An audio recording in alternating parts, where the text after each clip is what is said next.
네, 여러분 반갑습니다. 저희는 IBF 학사회 유튜브 아학유입니다. 네. 와, 반갑습니다. 반갑습니다. 네, 벌써 저희가 이 유튜브에 세계에 들어온 지 세 번째고요.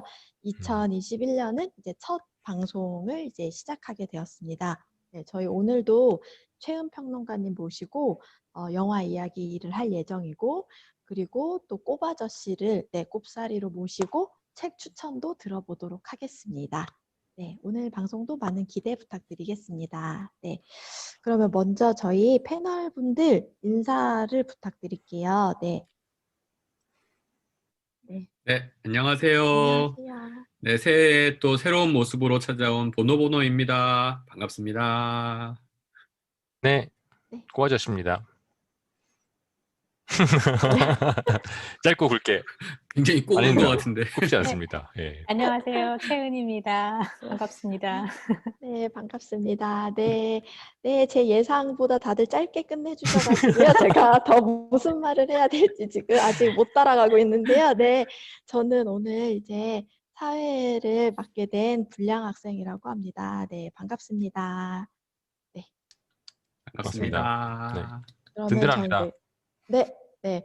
군더더기 없는 진행을 추구하기로 방금 결정했기 때문에 바로 팟캐스트 때도 그 군더더기 없는 사회로 이름을 알렸던 바로 그분 아니십니까? 네, 그렇습니다. 네. 질문해도 막 바로 끊고 다음 질문하고 막 그러셨던 바로. 네. 제가 오늘 하기로 한 것만 무사히 끝내고 가자라는 생각으로 군더더기 없이 진행하려고 하니까요. 네, 끼어드실 분들은 알아서 이렇게 되게 빠른 스피드로 이렇게 뛰어서 각종 리액션과 애드립을 해주시면 되겠습니다. 갑자기 기억이 나는데 예전에 팟캐스트 할 때 그 다른 패널분 얘기할 때 시끄럽고요라고 시전하셨던 바로 그 사회자분이시죠? 네. 계속 깐죽깐죽거리고 싶네요. 제가 그때 깨달았어요. 내가 되게 목표 지향적인 인간이구나. 내가 되게 그걸 깨달았습니다. 네. 오늘도 시끄럽고요. 지금 오늘도 시끄러우시네요. 죄송합니다. 지금 갈 길이 멉니다. 네. 먼저 저희가 새로운 영화를 이제 살펴보기 전에 문화소풍 2회 리뷰를 잠깐 해볼까 합니다. 네. 그래서 원래 계획은 이제 유튜브에 이제 지난 영화가 바르다가 사랑한 얼굴들을 이제 소개하면서 불량 학생의 얼굴도 잠깐 소개가 됐기 때문에 폭발적인 댓글을 제가 기대를 하면서 이제 그 중에서 엄선해서 댓글을 소개를 하려고 했습니다. 네, 그런데 이제 엄선하고 말고 할 댓글이 없어가지고요. 네. 무풀입니까, 무풀? 네. 악플보다 무섭다는 무풀. 그렇습니다. 네. 그래서 제가 좀 분석을 해보니까 저희가 이제 아직 좀 부끄러워하시고 그런 그 구독자분들이 굉장히 많은 걸로 밝혀졌어요. 그래서 그렇게 밝혀졌습니다. 그래서 지금 이제 계속 저희가 업로드 할 때 부끄러워 마시고 보셨던 영화에 대한 평이라던가 아니면 뭐 저희의 프로그램 진행에 대한 그런 댓글을 좀 남겨주시면은 좋을 것 같습니다. 네. 평론가님, 오늘은 어떤 좋은 영화를 준비해 주셨는지 소개 부탁드리도록 하겠습니다. 네, 오늘의 왕 군더더기 시작하겠습니다. 기대가 됩니다. 좋습니다. 오늘은 두 달을 기다렸습니다. 왕 군더더기를 위해. 네, 그랜드 부다페스트 호텔이라는 작품을 이야기를 해보려고 해요. 이건 이제 하게 된 이유고요. 제가 그냥 가만히 있고 넷플릭스도 뭐 넘겨보고 집에 있는데요. 갑자기 이 영화가 너무 보고 싶은 거예요. 저도 본 지 오래됐고 이 영화 2014년 작품이거든요. 그래서 뭐 갑자기 이 영화가 너무 보고 싶어서 그냥 보는 것보다 너무 좋아하는 영화니까 같이 이야기할 수 있었으면 좋겠다 생각해서 마침 이제 이 코너에서 이야기를 했으면 좋겠다라고 생각해서 가지고 온 작품이고요. 웨스 앤더슨이라는 감독이 만든 작품이에요. 이 감독은 굉장히 약간 악동 같기도 하고 이단아 같은 그런 느낌으로 등장해서 영화계에 신선한 바람을 일으켰던 그런 감독이거든요. 악동이라고 하기에는 이제 이미 50대가 되셨죠. 69년생이니까. 근데 어쨌든 이제 계속 이런 작품들 만들고 계시는데요. 제가 이번에 영화를 미리 알려드렸잖아요. 혹시 보고 오셨을까요? 아까 꼬바자씨는 보신 것 같고요. 네, 네. 보노보노님도 네, 보셨나 저도 봐요. 봤습니다. 네, 그러면은 어떻게 보셨는지 잠깐 한마디씩만 해주시면 감사하겠습니다. 네, 꼬바자씨. 저는 그 이렇게 무슨 호텔 이렇게 들어간 영화 중에 그렇게 막 테러리스트들이 호텔을 점령해가지고 막 싸웠더라. 아마 호텔 뭄바이인가? 하여튼 뭐 그런 영화가 있었어요. 그래서 그런 류의 영화인가 보고 생각하고 이제 봤는데 너무 뭐랄까 예상치 못하기도 하고 편집도 되게 특이하고 좀 약간 코미디 같으면서도 뭐 또 인생에 좀 깊이도 있는 것 같고 하여튼 굉장히 재밌게 봤습니다. 특이한 영화라는 생각이 들었어요. 특이하죠. 근데 여기 테러리스트 등장하긴 하는데요. 테러리스트는 아니지만 어쨌든 암살범 여기도 네, 총격전도 있고 나름 그쵸? 네, 꼬바 씨는 어떻게 보셨나요? 예. 전 잘 봤습니다. 그러실 겁니까? 계속 그러실 겁니까? 예. 사실 그 영화 처음에 볼 때도 너무 좋았었고요. 그래서 그 뭐죠? 그 그랜드 부다페스트 호텔이라는 그 영화 필름에 대한 책도 샀었고, 네, 감독도 그 전에 무슨 영화였죠? 문라이즈 킹덤인가? 네네, 맞아요. 예, 그 영화를 사실은 너무 재밌게 봐가지고 그 다음에도 기대를 하고 봤는데 역시나 너무 좋았고요. 그리고 화면이 정말 되게 독특하더라고요. 영화마다 그렇고. 그리고 최근에 무슨 영화였죠? 개들의 섬인가? 그 영화도 네네, 개들의 섬이요. 네. 그래서 이런 류의 영화를 하시는 분이구나. 뭐 그런 생각도 들었는데 아무튼 이번에 볼 때도 그리고 새로 왔던 거는 그 당시에도 헐리우드 배우들이 거의 다 나오네라는 생각이 들었었는데 지금 다시 보니까 뭐 누구죠? 그 시얼샤 로넌? 네, 맞아요. 그런 요즘 이제 유명해진 배우들 얼굴도 보이고 거의 단역들도 되게 유명하신 분들이 많이 네, 맞아요. 나왔었더라고요. 그래서 야, 여기 거의 다 나왔네 뭐 그런 생각을 다시 한번 했었습니다. 네, 완전 대스타들의 향연이죠. 정말 틸다 예. 스윈튼, 뭐 윌리엄 데포, 뭐 전설적인 배우들이 다 예. 나오는 저 단역으로 나오는. 사람들이 저렇게 쉽게 끝나면 안 되는데 싶은 그런 네, 느낌이 되게 많더라고요. 그래서도 화제가 됐던 그런 작품이기도 해요. 워낙 출연진이 화려해가지고 그렇기도 하고요. 지금 영화를 안 보시는 분들은 무슨 얘기인가 하실 수 있을 것 같아가지고 영화에 대해서 간단하게 이제 말씀을 드리자면요. 배경은 2차 세계대전을 전후로 한 그러니까 그 시대이고요. 동유럽이 어디인 것 같아요. 즈브로브카 공화국이라고는 나오는데 사실은 가상의 국가입니다. 근데 부다페스트 호텔이라는 그랜드 부다페스트 호텔이라는 이름에서 볼 수 있는 것처럼 헝가리 뭐 이제 이쪽하고도 좀 관계가 있는 것 같고요. 그리고 모델이 있는 곳이에요. 오스트리아, 빈, 뭐 헝가리 이제 이 지역이라고 생각을 하시면 될 것 같은데 2차 세계대전으로 굉장히 이제 아주 혼란스럽던 시기고 정확하게 배경으로 나온 것은 1932년이에요. 30년대 초반이죠. 그래서 여기에 이제 그랜드 부다페스트 호텔이라는 굉장히 당대 유명한 호텔이 있는데 이 호텔에 무슈 구스타프라는 이제 랄프 파인즈가 연기하는 역할인데요. 이 사람이 이제 호텔 컨시어지로 나오죠. 근데 여기 이제 세계 최대의 부호인 그리고 호텔 VIP 손님인 마담 D라는 인물이 있습니다. 이 틸다 스윈튼이 연기한 역할이고요. 근데 이분이 이제 호텔을 떠나는 거예요. 호텔에서 휴가를 보내고 떠나는데 굉장히 아쉬워하면서 떠나는 것을 이제 배웅하는 그런 모습들이 있죠. 근데 얼마 지나지 않아서 그런데 이제 마담 D가 사망했다는 뉴스를 접하게 됩니다.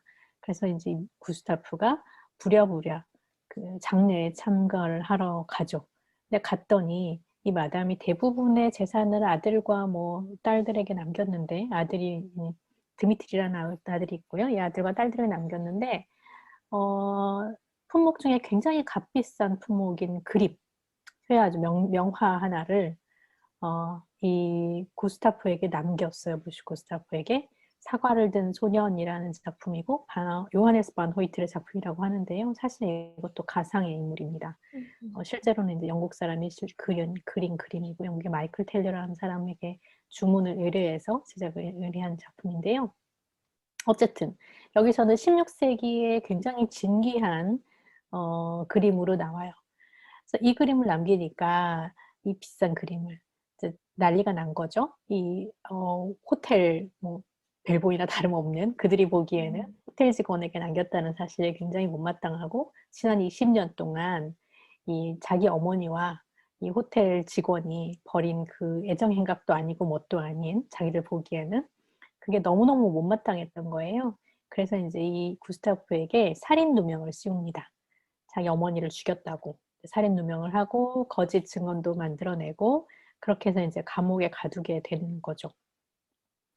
이게 이제 여기에 하나의 구스타프가 이야기가 있다면 구스타프에게는 제로라는 그 소년이 있는데요. 호텔 보이죠. 벨보이로 이제 시작을 한 건데 이 소년을 자기의 후예로 키우려고 생각을 하고 있었던 모양인데요. 이름이 제로잖아요. 제로인데 그래서 경력 제로, 교육 제로, 가족도 제로인 인물입니다. 이 청년 제로에게 구스타프가 이제 최고의 로비보이가 되게 해주겠다라고 이제 했는데 이 로비보이인 제로에게는 구스타프는 가장 자기가 오를 수 있는 꼭대기의 인물이었던 거죠. 선망의 대상이고 선배이면서 스승이고 뭐 멘토이고 했던 그런 역할인데요. 이 사람이 보기에도 이 구스타프는 되게 이상한 거예요. 근데 여러분 보셨으니까 두 분은 보셨잖아요. 불량 학생은 안 보신 거죠? 네. 네, 역시 불량하시네요. 네. 네. 사회자를 저격을 하시는 아, 거고. 네. 저는 군더더기니까요. 하여튼 두 분은 다행이다. 그럼 네, 구스타프 좀 이상하잖아요. 어떻게 이상한지 어떻게 느끼셨는지 이 인물에 대해서 어떻게 느끼셨는지 한번 얘기해 주실 수 있으세요? 좀 예사롭진 않죠. 보통의 그 인물은 아니잖아요. 호텔 지배인은 아니죠. 뭐랄까, 하여튼 너무 시나 뭐 여러 가지 감성적인 그런 그런 것들을 가지고 이제 말하자면, 귀족들이나 좀 부유한 그 노부인들의 뭐 그런 또 정서적인 그 만족과 막 이런 것들을 이렇게 시켜주는 것도 좀 하여튼 막 되게 좀 뭔가 좀 특이해 보이고 약간은 좀 정말 잘생겨서 인기가 많을 것도 같긴 한데 음. 근데 정말 영화 속에서 나오는 이야기니까 가능하지 않겠나 싶기도 하고 뭐 되게 좀 독특한 캐릭터였어요. 네, 구스타프는 어떻게 마담 디, 한눈에도 되게 까다로워 보이는 이 노인 여성의 마음을 사게 됐을까요? 되게 총애하잖아요, 그죠? 어떻게 그렇게 됐을까요? 꼬바자 씨는 어떻게 보셨어요, 이 인물? 호텔에서 이제 제로에게 막 자기가 이제 가르쳐 주겠다는 어떤 사사하는 지점이 그 사람들이 원하는 바에 대해서 잘 캐치를 하고 거기에 대응하는 것들에 최적화된 인물인 것 같아서 저는 이제 뭐 어떤 그 노부인들에게 너무 많은 뭐 서비스를 한다? 뭐 그런 생각은 들었지만 약간 좀 뭐 그냥 현실적으로 있을 법한 인물 같기도 하고 음, 회사 생활을 오래 해서 그런지 그런 사람들 많이 보는데요. 그렇군요. 네. 네. 그러니까 어떤 비유를 맞추는 사람들에 대해서 그렇게 이질감을 잘 못 느끼는 것 같아요, 저는. 아, 네. 네. 이 인물이 이제 사실 언뜻 이해하기는 어려운 부분들도 많은 것이 특히 아마 굉장히 이제 윤리적이라고 생각하거나 그 도덕성을 중요하게 생각하시는 분들에게는 되게 좀 어이없는 인물이기도 한 거죠. 왜냐하면 이 구스타프라는 인물이 있기 때문에 사실 오는 고객들이 굉장히 많잖아요. 근데 대다수는 구스타프 때문에 오는 사람들이 다 돈 많은 사람들, 한참 동안 머물러 있다가 하는 사람들은 그렇다고 이제 설명을 하고 있는데 이 인물은 보면 사실 자기의 고객들을 친구라고 얘기를 하죠. 근데 자기는 자기 모든 친구들과 잔다. 이렇게 얘기를 하기도 하고, 그래서 이 사람들을 가리켜서 뭐라고 설명하냐면요. 하나같이 불안하고 외롭고 천박했고 또 허영이 가득하고 금발이고 늙었다라고 얘기를 해요. 근데 나중에 이제 이 제로가 이 인물의 구스타프에 대해서 추억을 하면서 얘기를 하잖아요. 이 영화는 굉장히 특이한 구조로 돼 있다는 걸 여러분 아실 텐데, 처음에는 한 여성이 무덤에 가서 이제 그 어떤 사람을 기리는 장면으로 시작을 하죠. 책을 하나 들고 있는데 그 작가를 기리는, 오스트리아 최고의 작가라고 하면서 이제 기리는 그 인물이 있고요. 그러니까 그 인물이 있는 건 현재죠, 현재. 그러면서 그 작가의 이야기를 듣기 시작하는데, 작가가 말하는 것이 1985년이고요. 작가가 옛날 얘기라고 해주면서 68년을 내 한 사람을 만난 얘기를 하는데, 그 사람이 누구냐면 제로죠, 제로. 제로 무스타파라는 사람을 만나요. 근데 이미 이제 그랜드 부다페스트 호텔의 주인이 되어 있는 거죠. 제로의 이야기를 또 들으니까 이 사람 이야기는 이제 1932년으로 들어가는 거예요. 그러니까 굉장히 다층적인 액자 구조를 갖고 있는 건 아마 아실 텐데, 보신 분들 아셨을 텐데, 제로가 나중에 이 구스타프를 추억하기를 그도 똑같았다라고 얘기를 해요. 그러니까 불안하고 외롭고 천박했고 허영이 가득하고 금발이고까지. 그런데 이 사람은 안타깝게도 늙지는 못했다라고 얘기를 해요. 그러니까 마담 D는 84세까지 살았거든요. 그리고 사망을 한 건데, 구스타프는 이제 훨씬 전에 사망을 했다는 얘기를 암시를 하고 있는 거죠. 사실 이 구스타프는 굉장히 이 제로의 눈에 보기에도, 순진한 제로의 눈에 보기에도 약간 천박해 보이고 허영심도 있어 보이고 계산적이고 그다지 윤리적이지 못한 것 같아 보이고 그런 인물이었던 거죠. 근데 사실 아까 이제 꼬바 아저씨 얘기하셨는데, 웨스 앤더슨 감독이 작품색이 굉장히 특이하잖아요. 근데 웨스 앤더슨 감독이 사람들을 다루는 방식을 보면 그런 부분들이 있어요. 어떤 부분이냐면 굉장히 비도덕적인 것처럼 보이고 말도 안 되는 것 같거나 아니면 일반적이지 않은 것 같은데, 가만 생각해 보면 왜 그러면 안 되지? 라는 질문을 하게 만드는 인물들인 거예요. 예를 들어 아까 문라이즈 킹덤 얘기하셨죠. 여기에 꼬마들이 나와요. 보이스카우트 뭐 이런 이제 캠프에 가는 꼬마들이 나오는데요. 한 남자아이를 따돌림을 시킵니다. 왕따를 시켜요, 아이들이. 그런데 미워 죽겠어서 얘를 어떻게 해보려고 막 하고 있다가도, 가만, 그렇다고 얘를 잡혀가서 뇌를 잘리게 할 수는 없잖아. 이런 얘기들 합니다. 그러니까 굉장히 엉뚱한 순간에 바른 생각을 하게 만드는 거죠. 이런 얘기들. 아니면 뭐 로얄 테넌바움이라는 작품이 있어요. 이 작품에서는 굉장히 특이한 가족인데요. 가족이 입양한 누나를 좋아하는 동생이 나와요. 동생이 누나를 좋아한다고 얘기하니까 아버지가 이렇게 얘기합니다. 그러면 그게 불법이 돼야 될 이유는 없지 않나? 이렇게 얘기를 해요. 혈육이 아니라는 거죠. 예를 들면, 그러니까 말도 안 되는 상황에서 일반적으로 도덕성이나 기준들을 뛰어넘는 소리를 한 번씩 하면서 뒤통수를 치는 게 웨스 앤더슨 감독이 굉장히 잘하는 방법인데요. 여기에서는 이 구스타프라는 인물이 굉장히 비도덕적인 것처럼 보이고 기회주의자인 것처럼 보이고 어떻게 노인들 뭐 해보려는 것처럼 보이는 것 같지만, 사실은 그 안에 엄청난 진정성이 있다는 것을 보여주는 방법으로 뒤집는 거예요. 예를 들면 이제 이런 건데요.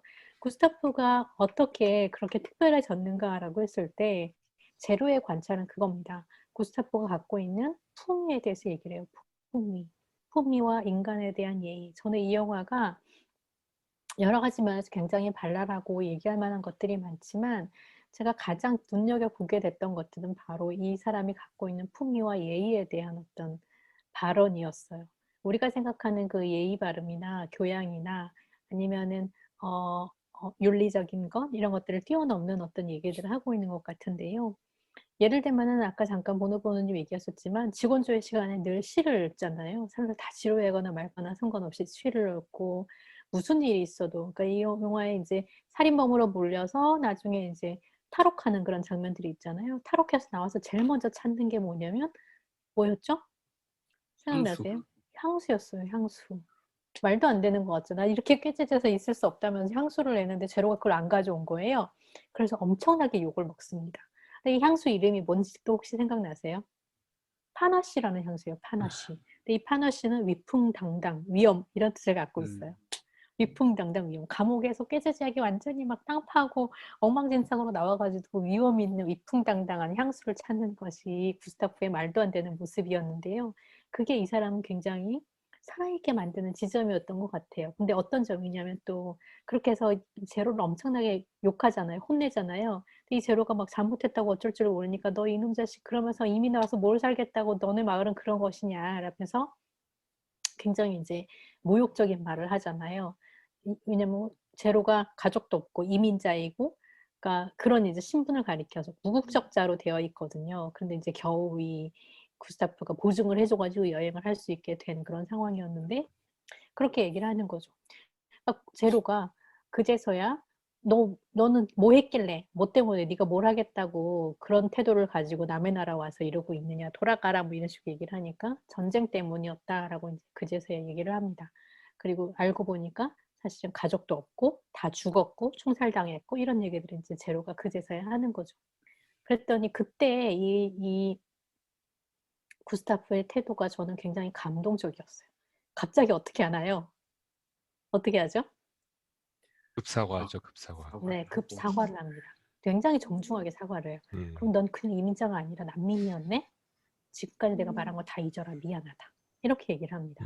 저는 이게 바로 인간에 대한 예의 혹은 우리에게 가장 필요한 어떤 것? 사실 이런 부분들이 제로를 구스타프에게 어떻게 보면은 붙어 있게 했던 그리고 그를 존중하게 했던 그런 부분이었다라는 생각이 드는 거죠. 근데 이거는 또 한편으로 파시스트들로부터 그러니까 2차 세계대전 정이니까 이제 독일인들 뭐 이런 군대들이 열차에 와가지고 제로를 위협하잖아요. 그리고 나와서 너 내려라고 얘기를 하고 굉장히 모욕을 하려고 했을 때 이 사람은 그랜드 부다페스트 호텔의 직원이야 라고 얘기를 하면서 뭐죠? 구스타프가 보호를 해줍니다. 근데 그냥 보호를 해주는 게 아니라 굉장히 목숨을 걸고 보호를 해요. 근데 그런 부분들, 이 사실은 그런 부분들이 제로에게 굉장히 감동적으로 다가왔던 그런 순간이겠죠. 어떤 순간에 자기가 위험해지는 순간에서조차도 사실은 생명을 구하는데 그리고 그 그랜드 부다페스트 호텔의 어떤 명예 이런 것을 지키는데 굉장히 애썼던 그런 모습들인 거죠. 그래서 사실은 이런 부분들이 제로로 하여금 구스타프를 더 신뢰하게 하고 혹은 그를 끝까지 따를만 하다라고 느꼈던 그런 부분이 아니었나라는 생각들을 하게 됐어요. 그래서 결국은 마지막에 제로를 이 죽음으로부터 구하고 그런 것도 사실 이런 인간에 대한 예의와 어떤 이런 것들이죠. 사실 그래서 제로가 그 모든 것들을 그대로 받게 됩니다. 제로가 마지막에 시얼사 로넌 아까 얘기하셨는데 시얼사 로넌이 약혼자잖아요. 약혼자하고 결국은 이제 결혼을 하게 되고 구스타프가 주례를 내서 결혼을 하게 되고 마지막에 이제 호텔을까지 모든 재산들을 이제 제로가 받게 되는 그런 결말이잖아요. 그래서 이런 것들이 제로가 마지막에 그렇게 얘기를 해요. 작가가 얘기를 합니다. 이 제로에게. 그러면 이 부다페스트 호텔을 끝까지 지키기로 한 것은 구스타프에 대한 구스타프와 어떤 연결점을 잇고 싶은 생각이었나요? 이렇게 물어보죠. 근데 이때 제로가 그렇게 대답해요. 아니요, 그거는 그럴 필요가 없는 일이에요. 왜냐면 그건 사명감에 대한 일이었기 때문에 그럴 수 없어요. 그럴 필요가 없는 일이고 나는 이곳이 아가사와 가장 즐거웠던, 가장 행복했던 때를 선물해 준 공간이기 때문에 지키고 싶었던 거예요. 라고 얘기를 해요. 모르긴 몰라도 아마도 제로도 파나시 향수를 뿌리는 사람이 됐을 거예요. 그쵸? 그리고 제로도 시집을 읽습니다. 아가사에게 시를 선물을 해요. 시집을 전집을 선물하는데요. 그게 뭐냐면 제로 투 아가사 이렇게 제로가 아가사에게 라고 이렇게 써서 주거든요. 근데 생각해 보시면 제로는 0이잖아요. 그죠? 아가사는 A잖아요. 제로 투 A예요. 올이거든요. 올이라고 생각할 수도 있거든요. 그러니까 제로에서 모든 것을 가진 사람이 됐어요. 사실은 처음 무에서 시작해서 모든 것을 가진 사람이 된 이 제로의 삶을 추억하는 것이고 작가가 이것을 이제 받아 적는데요. 또 하나 제가 이 작품에서 그러니까 생각하고 싶었던 것은 굉장히 흥미진진한 그런 추격전이 등장하는 그런 작품이잖아요. 그죠? 나름대로. 감옥에서 탈옥하는 그런 순간도 있고 추격도 하고 그런 부분인데 구스타프가 갖고 있었던 그 품위는 사실은 저는 그런 생각을 했어요. 이 시대에 가장 필요한 것이 아니었을까라는 생각을 하는 거죠. 예를 들면은 죽음 앞에서 갖는 예의, 그리고 진심이 담긴 사과, 그리고 명예를 지키는 일, 생명을 살리는 일. 그러니까 이러면서 제로가 구스타프가 했던 말이 있잖아요. 이 도살장처럼 변해버린 세상에도 희망은 존재해라고 얘기를 합니다. 이게 구스타프가 파시스트들로부터 그 독일 군사로부터 제로를 보호해주고 나서 했던 말이에요. 근데 이 말이 나중에 한 번 더 반복이 됩니다. 근데 이때 제로가 덧붙이는 말이 있는데요. 그가 바로 희망이었다라고 얘기를 해요. 도살장처럼 변해버린 세상에도 희망은 존재하는데 그가 바로 희망이었다라고 얘기를 했을 때 저는 이 구스타프의 존재가 바로 품위라고 생각하거든요. 품위 있는 어떤 세상을 꿈꿨던 인간에 대한 예의를 꿈꿨던 그런 일이라는 생각이 들고요. 이거는 결국은 시대의 변화를 이야기하는 것이기도 합니다. 이전 시대에 있었던 그 사실 이거 동유럽과 어떤 향수가 있는 그런 시대를 가상의 공간을 얘기했지만 명백하게 역사적인 사건을 배경으로 하고 있는 건 맞거든요. 역사적인 시공간을 갖고 있는 거예요. 그 시대에 대한 혹은 그래도 예의가 살아 있었고 엉망진창인 것 같았지만 도살장 같은 세상이었지만 그래도 예의와 품위가 있었던 시대에 대한 경의 이런 것들이 제로가 갖고 있었던 어떤 모습이 아니었나라는 생각을 했고요. 공교롭게도 이 영화는 2014년 작품인데요. 그때 한참 저는 이제 이 작품이 저에게 더 그렇게 다가왔던 것은 세월호 때문이었어요. 인간에 대한 예의가 없는 사람들을 너무 많이 접하고 정말 옳은 소리를 한다고 주장하면서도 품위가 없었던 것들이 과연 도덕성이라고 할 수 있을 것인가? 그런 회의적인 그런 생각들을 하게 되면서 이 작품을 더 의미 있게 저 개인적으로는 봤던 그런 기억이 납니다. 그런데 사실은 이 구스타프에게 한 가지 더 있었던 것이 있었어요. 품위뿐만이 아니라 저는 이제 이 부분은 굉장히 많은 사람들이 여기에 대해서 많이 얘기하시지는 않는 것 같아요. 근데 뭐였냐면 구스타프가 사실은 호텔 지배인이었고 호텔 콘시어지로서 열쇠를 맡은 사람이었다라는 거거든요. 열쇠를 책임지는 사람이었어요. 근데 이게 이제 어떤 의미가 있다고 저는 봤냐면 첫 번째 영화를 시작할 때 한 여성이 젊은 여성이 책을 들고 와서 이제 묘지에 참배를 하잖아요. 그러니까 루츠에 있는 이제 올드 루츠라고 얘기하는 그러니까 루츠는 사실 그 마담 D가 있었던 그 성이에요. 근데 거기에 그 성을 어쨌든 이 구스타프가 다 물려받았었기 때문에 그 부분인 거죠. 이제 이 물려받은 그 영지에 아마 묻혔겠죠. 그 거기에 있는 지역에 갔는데 그 무덤 안에 있는 무덤을 참배한 그 동상이 뭐냐면 잠깐만요. 묘지 안에 있는 동상이 뭐냐면 작가의 동상이었다고 아까 말씀드렸잖아요. 근데 이 작가의 동상이 사실은 그랜드 부다페스트 호텔을 쓴 작가인 것처럼 이제 보여졌고 그렇게 나오고 거기에 동상의 사면으로 열쇠들이 걸려 있는 거 보셨는지 모르겠어요. 그리고 이 여성도 와서 열쇠를 겁니다. 와서 참배를 하면서. 그게 무슨 의미가 있을까요? 혹시 이 영화에서 열쇠 다른 데서 보신 거 생각나세요? 맨 마지막인가 그 누구죠? 제로가 이제 방에 들어갈 때 그 거기 그 열쇠 키를 딱 하는데 거기에 구스타프라고 적혀 있던 네, 열쇠를 맞아요, 맞아요. 꺼내더라고요. 네, 맞아요. 맞아요. 구스타프라고 써 있는 그 방으로. 그러니까 거기에 있었던 무슈가 지키고 있어야 되는데 없으니까 그냥 들고 가는데 그 구스타프라고 쓰 있는 열쇠 맞아요. 되게 꼼꼼하게 잘 보셨네요. 또요? 또 생각나세요? 눈만 깜빡이고 깜빡이고 계시는 우리 꼬마 아저씨. 저는 이제 영화를 꼼꼼하게 보는 편이라 죄송합니다. 음, 어떤 것도 생각이 나냐면 영화 안에서 왜 그 터키탕인가요? 목욕탕 음, 안에서 처음으로 이제 자기 얘기를 막 하기 시작하는 그 제로, 그죠? 제로 음. 모스타파하고 작가하고 이제 얘기를 시작하잖아요. 이때 제로의 뒤편에도 벽에 액자 안에 열쇠들이 막 걸려 있어요. 그리고 또 그보다 더 중요한 순간이 있는데요. 십자 열쇠단 생각나세요? 십자 열쇠단이 어, 무슨 역할을 했죠? 저기 호텔 지배인들 그 네네네네. 친구들이죠? 그 네네. 아, 무슈 무슨 뭐 이런 네, 네, 분들. 무슈 네. 누구인데 되게 저는 그 부분이 의미심장하다고 생각했어요. 흥미로웠는데요.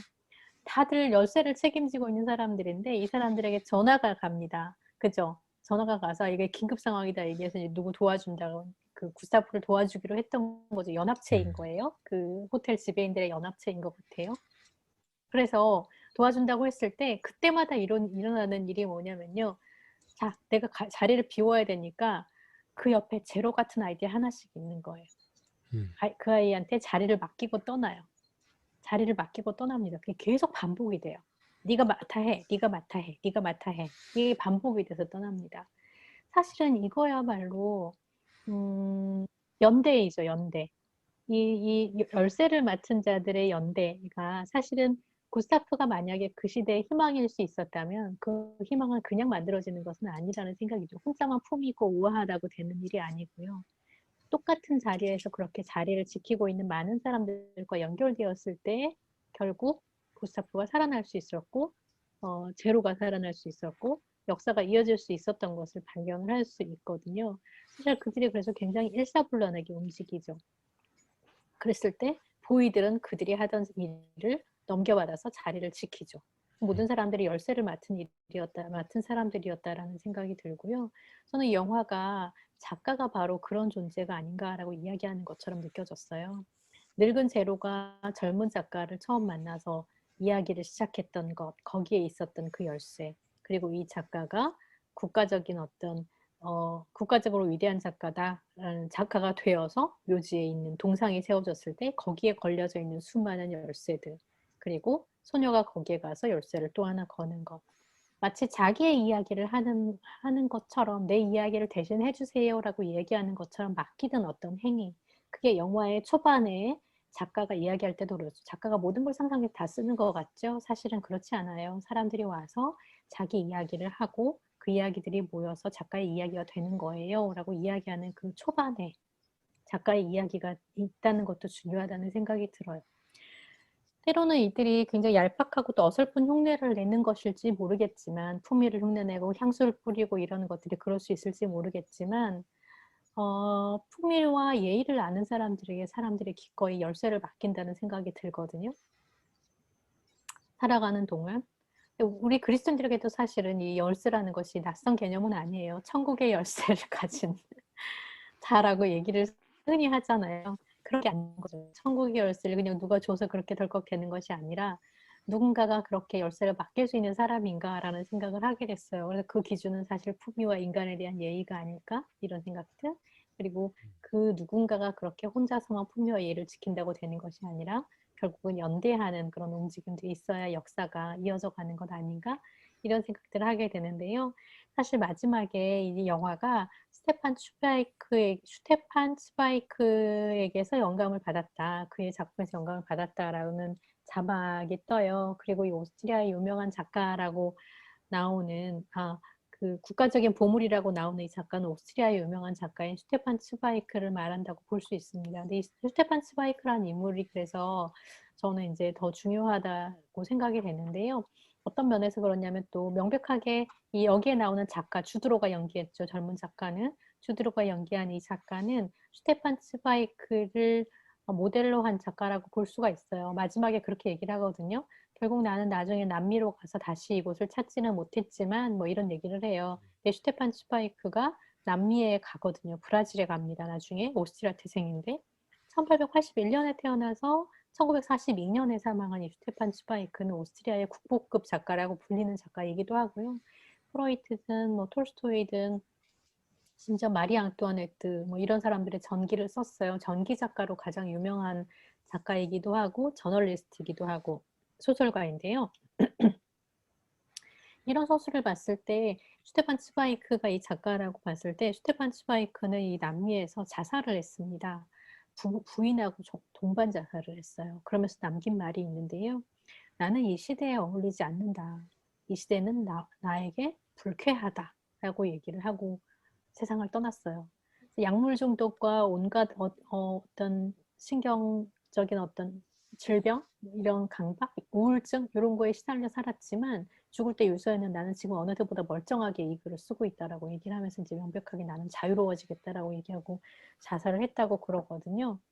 근데 사실 이런 것들이 유태인인 슈테판 츠바이크가 나치 정권 하에서 압박을 받았던 것이 사실이고요. 결국 망명하다시피 브라질로 떠나서 거기서 생을 마감을 했고 다시 돌아오지 못했던 건데 이 작가의 이야기 혹은 슈테판 츠바이크를 모델로 하는 이 작가를 등장시켜서 구스타프에 대한 이야기를 하고 제로에 대한 이야기를 하고 제로가 구스타프에 대한 이야기를 하게 하고 이런 연쇄 있잖아요. 연쇄의 과정들, 연쇄의 구조 이런 것들이 만들어내는 것이 결국은 시대를 향한 어떤 메시지가 있다라고 저는 생각을 하게 된 거예요. 시대와 불화한 것, 이 불쾌함이 어디에서 오는가? 결국 도살장 같은 세상이라고 말할 수밖에 없는 그 현실이 어디에서 왔는가를 생각하면 훨씬 더 이 작품에 대해 생각할 때 더 넓은 의미에서 볼 수 있지 않을까라는 생각이 들고요. 그런 면에서 이 구스타프라는 인물이 갖고 있었고 제로라는 인물에게 이어져 왔던 품위와 인간에 대한 예의와 위풍당당함의 근거 이런 것들에 대해서 생각할 수 있는 그런 작품이었던 것 같습니다. 네. 제가 너무 오늘 두서없이 주저리주저리 한 것 같아서 조금 죄송한데요. 그냥 영화를 안 보신 분들이 명확하게 이걸 어떻게 이해하실지 잘은 모르겠는데, 네, 불량 학생이 영화를 안 보신 입장에서 이해가 좀 되시나요? 저는 이제 그 앞에 줄거리와 조금 앞부분을 봤었는데요. 원래 이제 네이버에서 나오는 거는 미스터리 모험이었어요. 그래서 저도 아까 보노보노님 말씀하신 것처럼 이 그랜드 부다페스트 호텔을 배경으로 펼쳐지는 되게 미스테리하면서 막 즐거운 그런 사건을 다루는 영화라고 이제 기대를 했었는데 이런 설명을 들으니까 품위와 인간에 대한 예의 이거를 어떻게 영화에서 담아내지라고 해서 저는 더 좀 궁금해지는 계기가 됐습니다. 네. 하셨던 질문들, 그러니까 그 보노보노님과 꼬바저씨한테 하셨던 질문들, 구스타프가 어떤 인간인지에 대해서 물어보셨고, 뭐 열쇠의 의미나 이런 걸 물어보셨는데, 그 질문을 저희가 아직 안 보신 분들은 그 질문을 가지고 영화를 보면은 네, 조금 더 재미있게 볼 수 있지 않을까? 그런 생각을 해봤습니다. 네. 네, 그래서 안 봤다고 할 수는 없고요. 네, 어쨌든 네. 그렇습니다. 네. 네, 오늘도 좋은 영화를 소개해 주신 저희 평론가님께 박수 부탁드리겠습니다. 와. 수고하셨습니다. 와. 네. 그러면은 네, 또 저 이렇게 자연스러운 브릿지 없이 바로 다음 순서로 넘어가겠는데요. 진짜 꼬바저씨, 네. 제가 원래도 존경했지만 진짜 사회를 볼수록 존경하고요. 네, 이거 존경합니다. 너무 네. 재밌는데요, 이거? 네. 예, 네.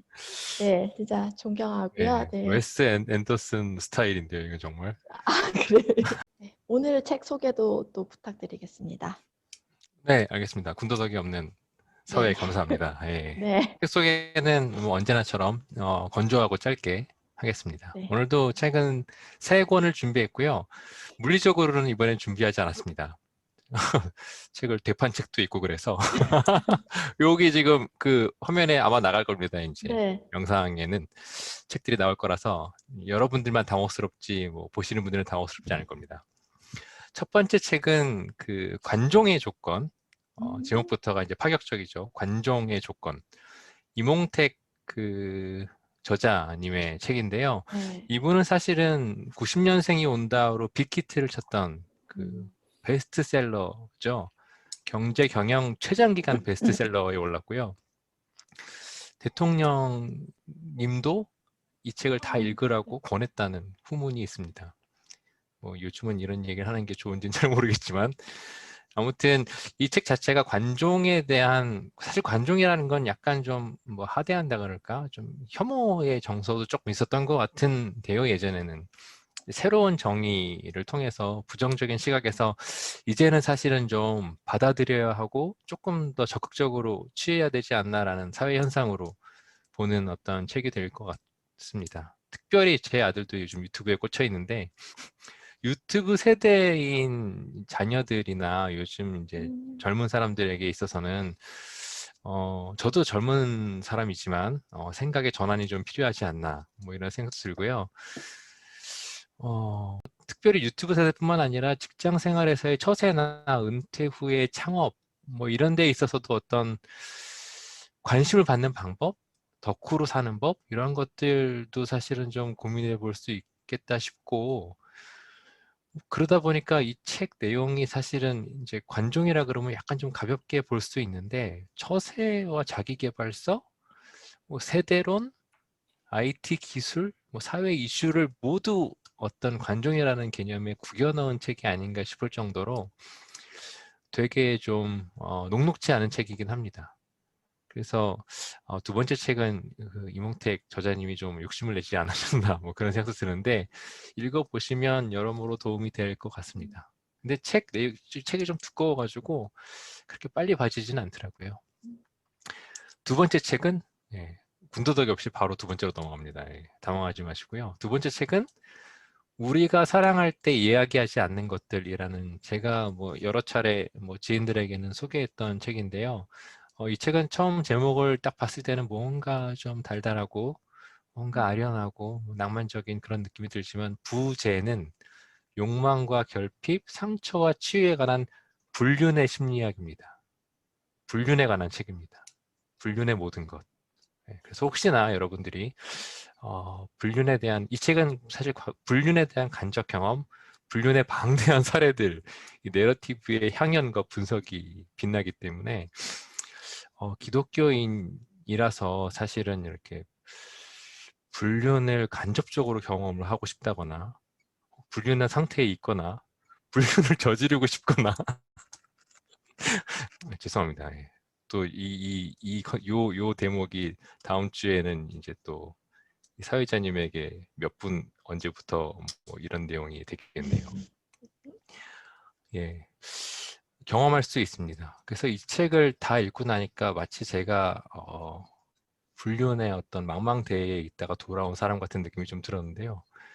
근데 이 책을 읽다 보면 그 호기심으로 사실은 뭐 책을 읽지만 정작 사랑이란 무엇이지? 결혼이란 뭐지? 나아가서 현대를 사는 그 남성과 여성의 인간관계란 무엇인가에 대한 통찰을 좀 얻을 수 있을 것 같고요. 마치 되게 좀 그 빨간 책 같은 계열로 보이지만 사실 알랭드 보통과 그다음에 제가 좋아하는 자기계발서로 유명한 사이먼 사이넥 리더는 마지막에 먹는다 뭐 이런 책으로 유명하신 분들이 극찬을 했던 책입니다. 마지막으로는 미래자동차 모빌리티 혁명이라는 책입니다. 예. 미래자동차를 요즘 자동차 주식이 선봉하고 있죠. 여러분 뜬금없이 주식 얘기로 시작되는데 그래서 자동차 주식이 과연 계속 잘 나갈 것인가 차세대 자동차 시장의 기술과 전망 뭐 이런 생각을 하게 되면 교과서적인 책이라고 볼 수 있습니다. 이 책도 제가 좋아하는 지난 회에 소개해드렸던 정지훈 소장님이 공저를 한 책이고요.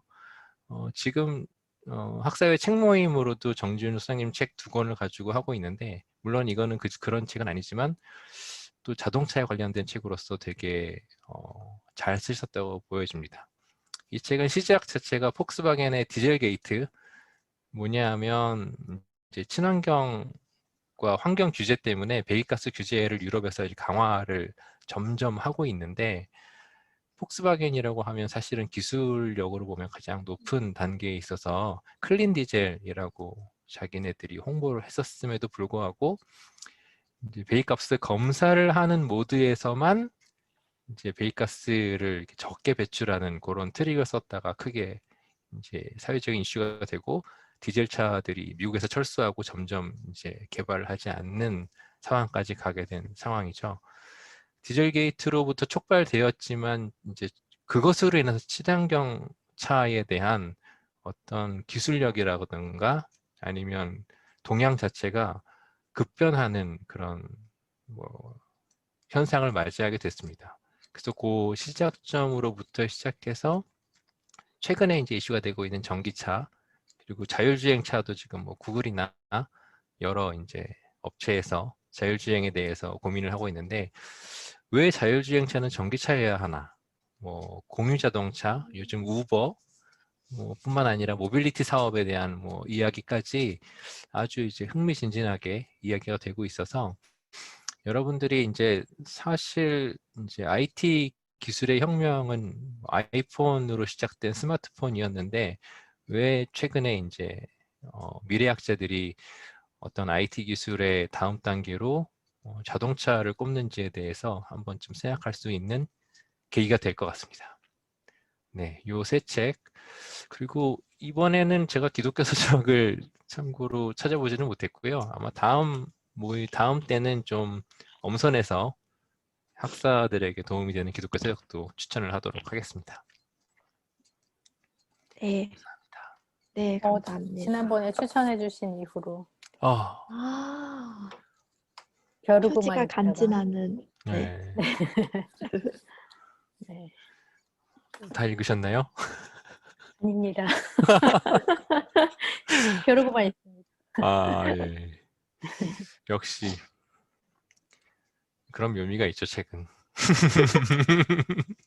네, 책은 읽으려고 사는 게 아니라 뭐 산책 중에서 읽는 거라고 하는 그런 걸 보면서 제가 위로를 많이 받았는데요. 네. 저희 추천해주신 책을 다시 이제 밑에 댓글이랑 해서 댓글이 아니죠. 밑에 저희도 이렇게 댓글에 집착하게 아, 됐는지. 그러게요. 네, 네. 이렇게 관종인가요? 저희가 아, 죄송합니다.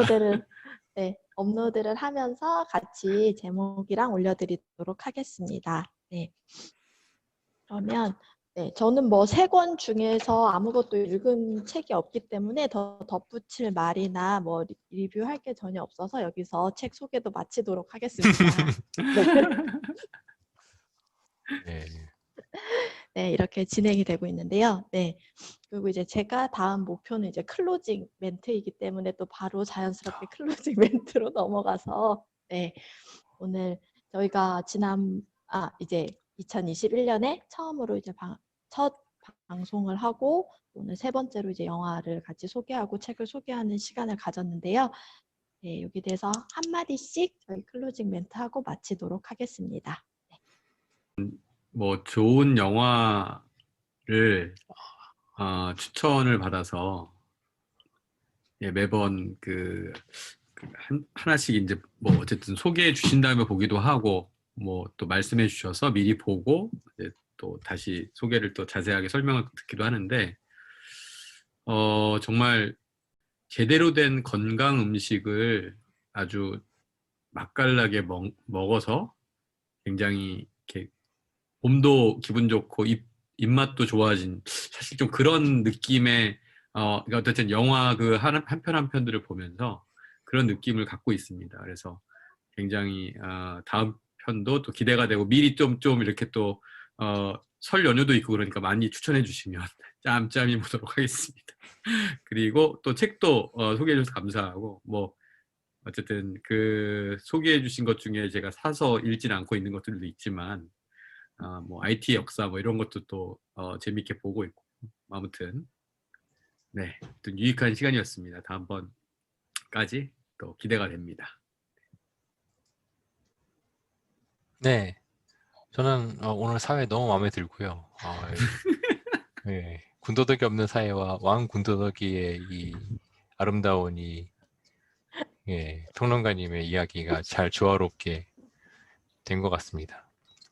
네. 오늘도 또 그리고 제가 정말 좋아하는 영화를 또 잘 소개를 해주시고 또 의미를 자꾸 물어보시는데 저는 그런 것들이 기억이 좀 안 나서 당혹스럽지만 특히 십자 열쇠단 얘기하실 때 저는 막 질문하는데 질문은 별로 생각이 안 나고 그때 빌 머레이가 나와서 너무 반가웠다 뭐 이런 생각이 들었었습니다. 네. 앞으로는 질문하시면 제가 좀 더 잘 대답할 수 있는 사람으로 거듭나도록 하겠습니다. 네. 네, 저도 꼭 다음에는 봐서 질문 그 대상자에 꼭 포함되도록 하겠습니다. 네, 네. 제가 그 사장님 거를 이제 1, 2화랑 막 다시 팟캐스트랑 막 들으면서 이제 그래서 제가 그 콘티를 쓴 거거든요. 이거를 이때 무슨 말을 해야 되지? 어떻게 시작해야 되지? 했는데 끝에 클로징 멘트를 제가 못 받아 적어가지고 지금 어떻게 끝맺어야 할지 지금 고민을 하고 있는데요. 네, 이제 끝내도록 하겠습니다. 아예 뭐 이렇게 하면 되나요? 너무 매력적이에요, 불량 학생이. 네, 감사합니다. 저희 유튜브 아항유 3회를 이것으로 마치도록 하겠습니다. 네, 4회 많이 기대해 주시고요. 네, 여러분들의 댓글이 4회, 5회, 6회에 갈 수 있는 힘을 주시니까요. 네, 저는 1년까지 기다리는 성격이 못 되기 때문에 네, 지금 당장 지금 네. 당장 댓글 부탁드리겠습니다. 네, 아. 감사합니다. 예, 수고하셨습니다. 네, 네. 감사합니다. 분바도 인사해. 예.